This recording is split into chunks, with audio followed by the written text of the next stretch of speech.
పరీక్షల నిర్వహణలో కేంద్రం పూర్తిగా విఫలమైందని గురువారం హైదరాబాద్ సిఎల్ఎస్పీలో నిర్వహించిన మీడియా సమావేశంలో మంత్రి శ్రీధర్ బాబు విమర్శించారు. నీట్ పరీక్షకు సంబంధించి అవకతవకలపై కేంద్రం స్పందించాలి. 63 మందికి ఒకటే ర్యాంకు వచ్చింది. విద్యార్థులకు అన్యాయం జరగొద్దని కాంగ్రెస్ ప్రభుత్వం తరపున డిమాండ్ చేస్తున్నాం. సిబిఐతో విచారణ జరిపించాలని కోరుతున్నామని తెలిపారు. ఆ దరఖాస్తుల సమయాన్ని పొడిగించడం జరిగింది.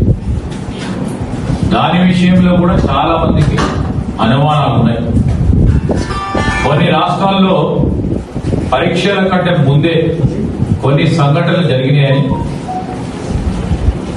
ఆ జరిగిన సందర్భంలో విద్యార్థులు చెప్తా ఉన్న వాదనకు బలం చేకూరుస్తా ఉంది. జూన్ 14న